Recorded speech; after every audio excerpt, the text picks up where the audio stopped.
of first and third Monday of a month, hosted by THRIBE. And today we are going to talk about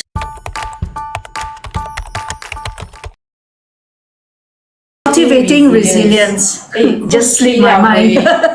What's the definition of cultivation? What's the definition of resilience? Share first. All right.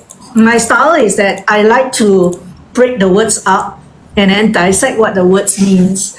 Right? So for me, cultivation is an intentional act to developing, to nurturing, to strengthening something over time. Now, what do I mean by that?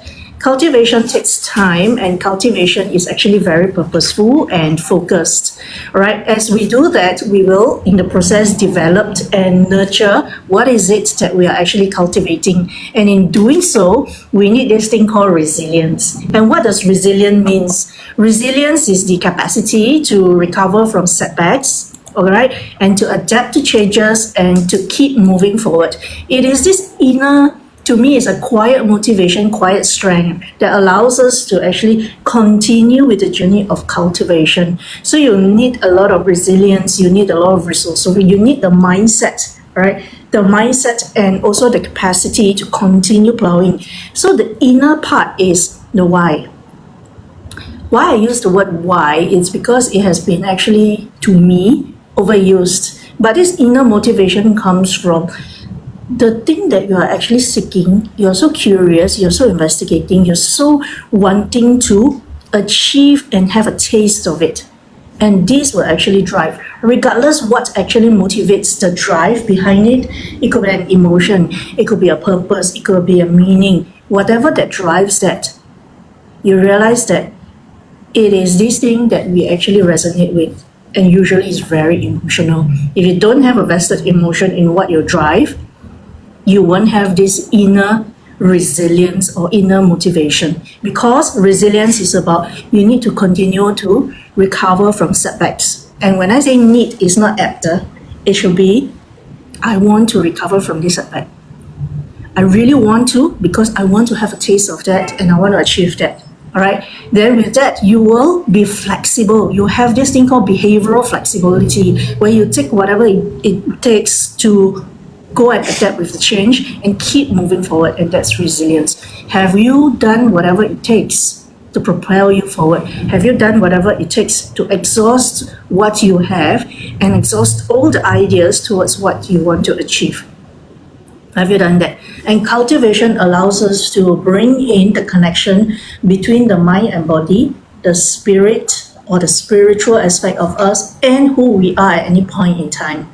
Now, why I mention mind and body first? Because mind and body is the physical and us having the knowledge of it. We need this physical body as an engine, all right, as a system to help us function and come up with the expression, come up with the creation that we have in us. And in doing so, we want to be able to take care of our body and nourish the mind. That's mind and body. But the spiritual aspect, the energy part, is also very important, because the spiritual aspect allows us to actually connect to what is greater out there that will help us achieve what we want to achieve.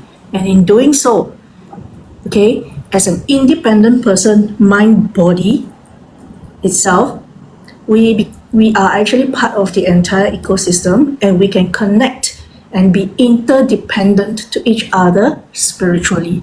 And the creation that comes out, that we do up, is what connects us. Is what connects us with the external part, the external environment, and especially the people that we connect with. What's your thoughts like?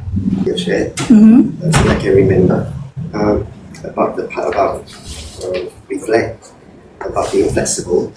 Reflect. And you are actually exhausted. Also, add a bit, but when you have exhausted all your means and resources, that's a very good point. You might actually explore new avenues. Yeah, because you're exhausted. Have you actually tried this? But if you keep on doing the same thing again, you might get the same results. The new part is also renewing your lens, your look, your view. Maybe something that you could change to recover from the setback. I like that sharing very much, because myself, I do neuro-linguistic programming, and presupposition is that we are always resourceful, and that's this thing called behavioral of change. And having behavioral of change, which also means that we can be resourceful if we actually change the lens. We are not so rigid with what we think will only work. It's our own model of the world. We are always operating from our own model of the world, so does every individual's. But being resourceful is also about exploring the other individual's model of the world to come to a solution to what actually we are facing, and then to find like-minded individuals to work together so that when we come together, we can all work for a win-win and we can all be creative in our solution to achieve the common goal. And along the way, we help each other to achieve our own individual goals as well. Because in life, it's a lot about the journey in life, for personal development, for personal growth, for what impact we can actually bring to others.